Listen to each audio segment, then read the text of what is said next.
master and commander of the brain too. Oh. So Let's see. does this help us to appreciate like how important sleep is? Yes. You could probably So come to the some of the factors that will affect whether we can sleep it or not, and I think we've talked about this before, is we talked about our adrenals. 11:40. And we've talked about how the adrenals will play a role in whether we can sleep. Sorry. So I'm going to ask some questions about adrenal fatigue, and there are 4 different phases of adrenal fatigue. There's phase 0, which phase 0 means that your adrenals are starting to fatigue. Then there's phase 1, which means that, okay, it's time to do something about the adrenals. You need to take some steps. Phase 2, you're going to start having sleep issues in phase 2, adrenal fatigue. And phase 3 is usually chronic fatigue. We're looking at chronic fatigue in phase 3. Okay, so here's some questions. These have to do with the adrenals, and who knew that they were connected? Do you get colds or a cough that stays around for several weeks that's hard to get rid of whenever you do get sick? Colds or a cough that stays around for several weeks, like your immune system has a hard time fighting it off. Do you have frequent or recurring bronchitis, upper respiratory infections, or pneumonia repeatedly every year? Do you get asthma or colds 2 or more times per year? Do you get rashes, dermatitis, other skin conditions? Do you have arthritis? Do you have allergies to things in the environment or chemical sensitivities?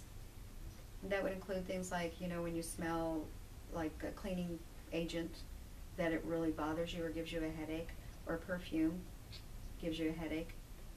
That would be a chemical sensitivity. Do you get pain in the muscles of your upper back or lower neck for no apparent reason? I thought that was mine. Yeah. Doesn't everybody? I know. Do you get pain in the muscles on the sides of your neck? Do you have insomnia or difficulty sleeping? Do you suffer from asthma? Do you suffer from hay fever?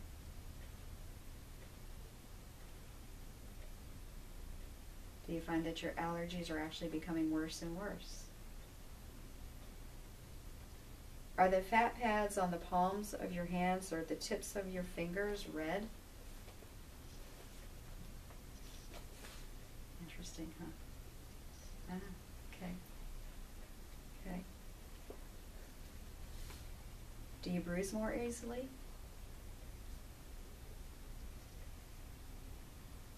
Do you have tenderness in your back, close to the spine, but at the bottom of the rib cage? So that would be like right through here, close to the spine. Okay. Do you have swelling under your eyes when you get up in the morning that goes away after a couple of hours?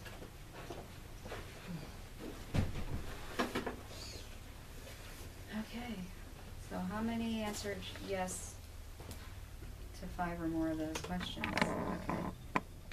Okay, so we're looking at adrenal fatigue. And what they have found is that people over 70 don't have adrenal fatigue. It's us that has adrenal fatigue, because we push ourselves so hard. So when they're finding that, you know, even teenagers have adrenal fatigue, that's really something that we have to address, that we never had to. Like whenever I was a child, you know, we never had to address any of these sleep issues, but adrenals are going to be connected with sleep.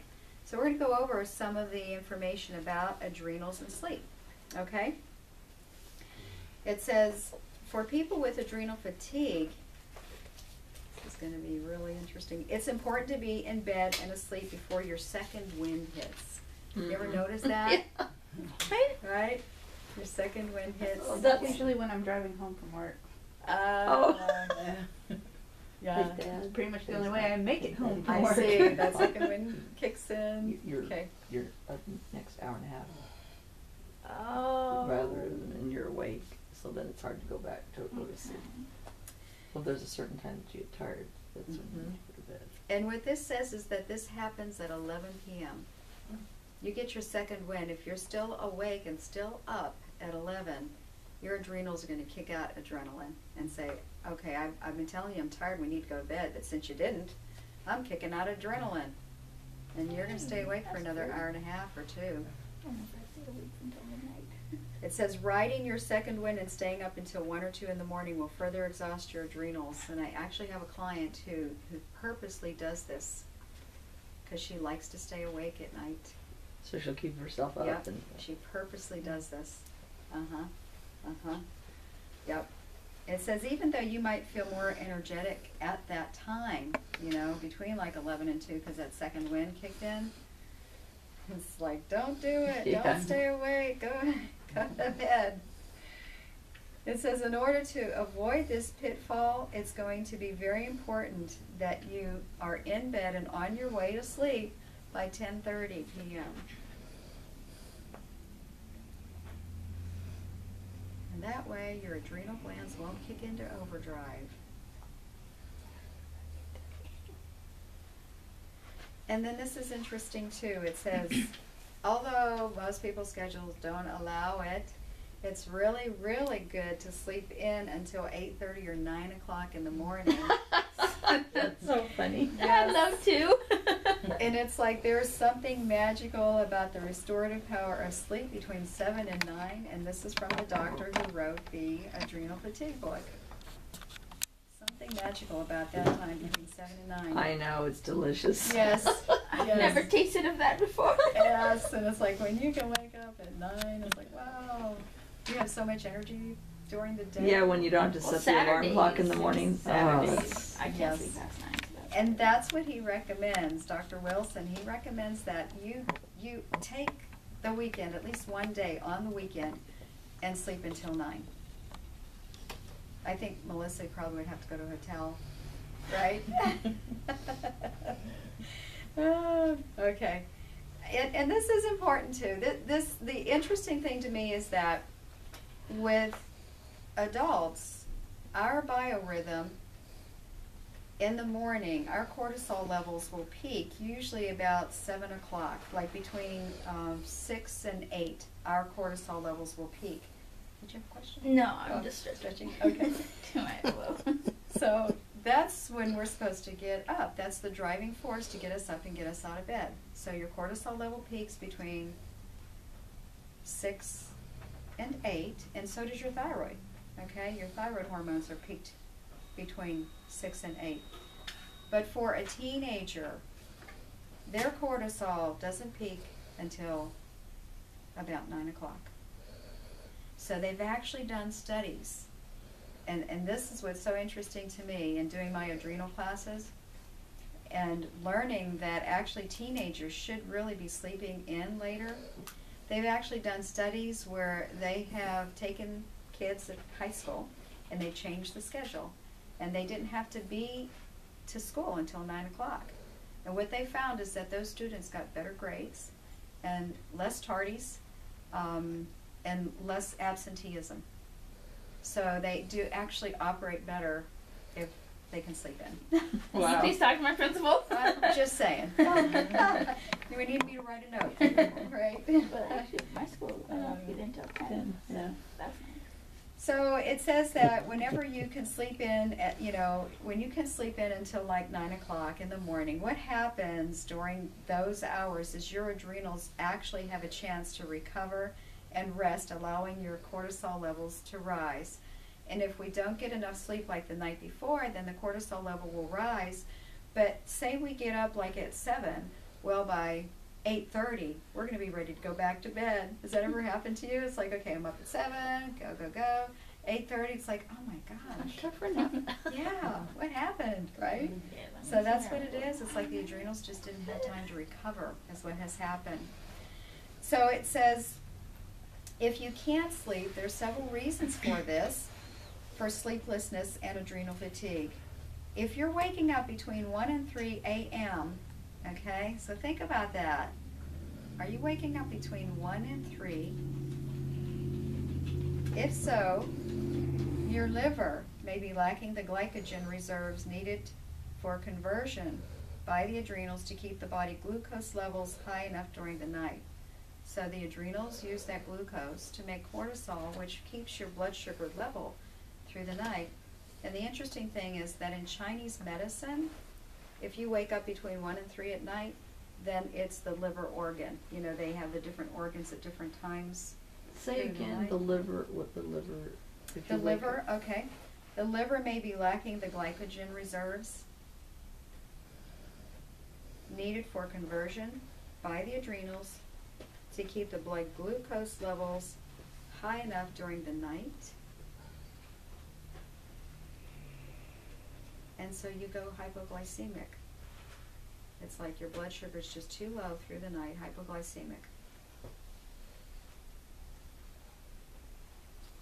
It says also, if you wake up and you have like an anxiety attack or panic attack when you wake up, that's adrenals, Mhm. okay? If you have nightmares or you're a very restless, fitful sleeper, then that's going to be adrenals and this hypoglycemia. The blood sugar is just too low, okay? And it mentions too, if you have anxiety attacks, nightmares, or restless sleeping between 1 and 4. So those 3 things, panic attacks, nightmares, or restless sleeping between 1 and 4, that's adrenals too, okay? So he recommends that you snack on a couple bites of like a high protein, you know, I mean, it would be, you know, something like, I'm thinking almond butter. Have a tablespoon of almond butter, because that would have the good fats in it. And it says that if you put it on like a, you know, a nice piece of multigrain bread, then that should help you get through the night. Or he even suggests that, you know, just take a tablespoon of the nut butters or soy butter. Do you have soy butter? Have you tried that? That's pretty good. It is. Yeah, I like Soy butter? soy butter. Yeah, Mhm. that's really good stuff. It is Yeah. nice and creamy, the one I found, yeah. I really like soy butter. Now you do this if you wake up or before you go to bed? Before you go to bed. Oh. Before you go to bed, have 1 or 2 bites of a snack that contains protein, your unrefined carb that's going to have like the fiber in it, which will also help normalize your blood sugar, and high quality fat, which would be, you know, like in your nut oils.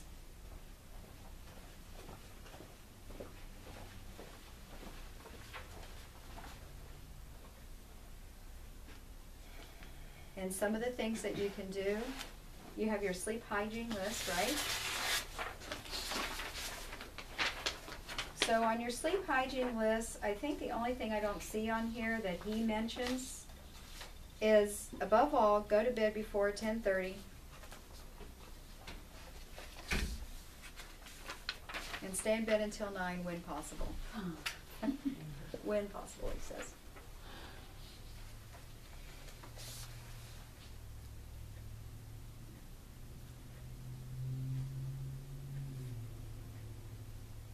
And then he also says, be sure to get enough physical exercise during the day,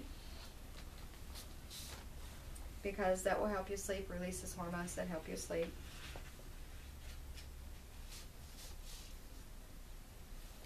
And of course, avoid coffee or caffeine or even chocolate.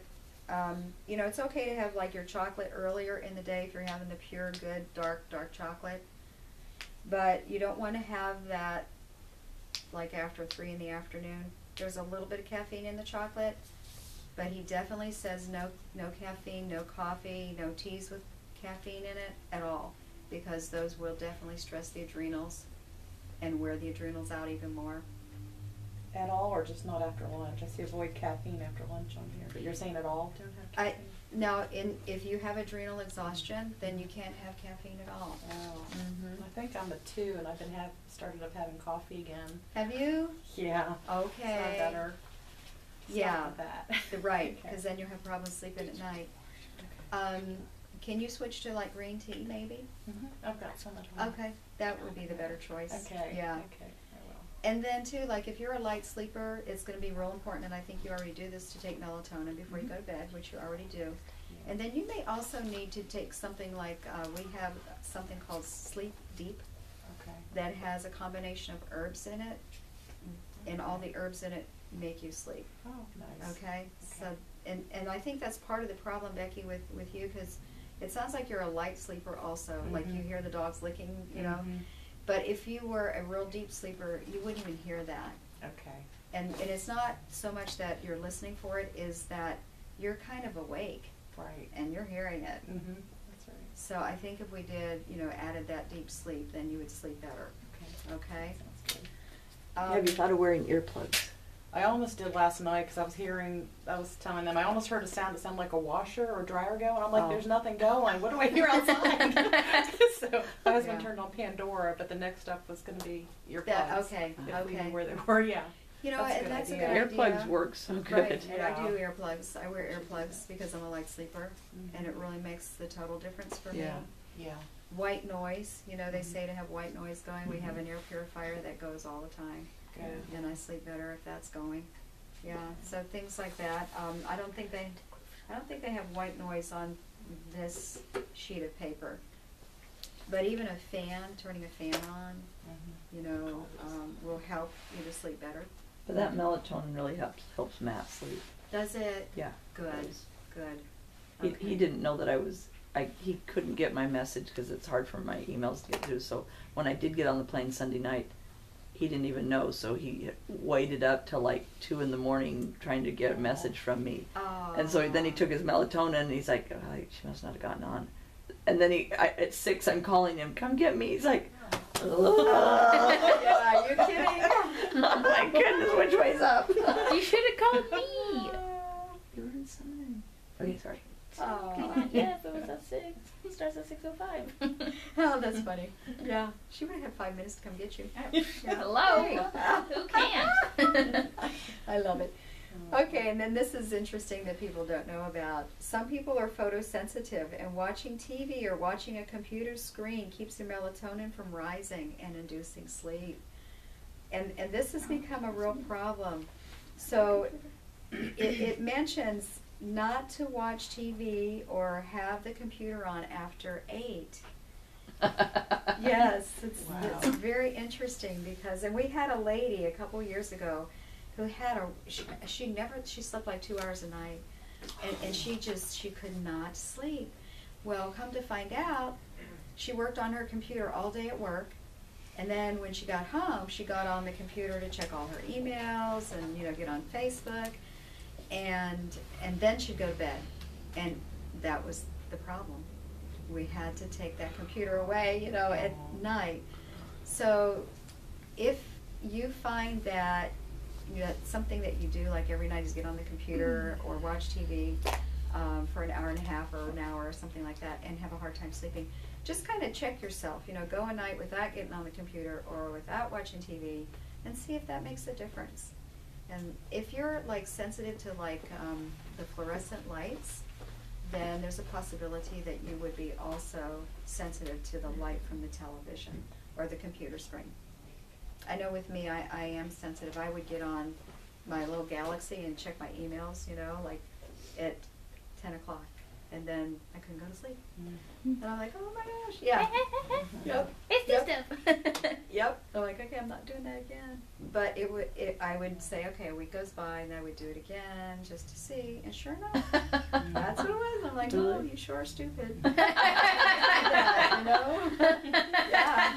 Yes. You keep proving. Keep proving the same point. Right, right. It's been proven. Yes, I think they call that insane whenever you keep Yeah. doing the same thing over and over and expect different Different results. results. Right. Now you can use a regular reading lamp and just read at your bed, or is that still too much light and stimulation? You can. Yeah. You can do that.